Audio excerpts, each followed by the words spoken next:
வணக்கம் மக்களே! உருப்பட சீரிஸில இது வந்து 5வது நாள். இன்னைக்கு 8ஆம் நம்பர் போட்டியில வழக்கம் போல பேக் வச்சுட்டு, இன்னைக்கு என்ன டேன்னு பார்த்தா, எனக்கு ரொம்ப ரொம்ப பிடிச்ச லெக் டே தான். அதனால ஹைட்டுக்கு ஏத்த அளவுக்கு வெயிட்ட ரேக் பண்ணிட்டு, அதுக்கப்புறம் அப்படியே லெக்ல வார்ம் அப் போட ஸ்டார்ட் பண்ணிட்டேன். மக்களே லெக்குக்கு வார்ம் அப் ரொம்ப முக்கியம். "ஏன்டா பண்ற ஜிம்ல?" அப்படின்னு நீங்க பயப்படாதீங்க. இது வந்து ஹிப் ஃப்ளெக்ஸரோட ஒரு ஸ்ட்ரெச்சிங்கு.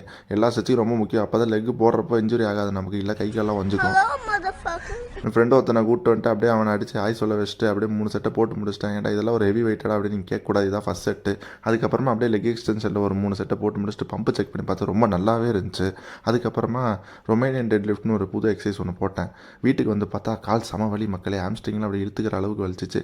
அதுக்கப்புறமா காஃப்லேயும் நல்லா வெயிட்ஸ் லோட் பண்ணி நல்லா ஒரு 3 செட்டை போட்டு இன்றைக்கி ஒரு நல்ல லெக் டே முடிச்சிட்டேன். அதுக்கப்புறமா 8ஆம் நம்பர் போட்டிலேருந்து மறுபடியும் பேக் எடுத்துகிட்டு பால் காய்ச்சலாம் வே ப்ரோட்டீனில் கிடக்கிறதுக்கு டைம் பார்த்தா மணி 11 டக்குன்னு ட்ரெஸ்ஸை மாட்டிட்டு அப்புறமா அப்படியே வண்டி எடுத்துகிட்டு போகலான்ட்டு போனேன். 1000 கிலோமீட்டர் அடிச்சிட்டேன் மக்களே. அதுக்கப்புறம் ஆஃபீஸ் வந்துட்டு கொஞ்ச நேரம் வேலை செஞ்சுட்டு, அதுக்கப்புறம் வீட்டுக்கு வந்துட்டு எதிர்நீச்சல் சீரியல் எங்கள் அப்பாவோட பார்த்துட்டு, அப்படியே இந்த பல்லி தன்னோட லைட்டை பார்த்து அப்படியே என்னோட நாளை முடிச்சிட்டேன் மக்களே. பாய் பாய்.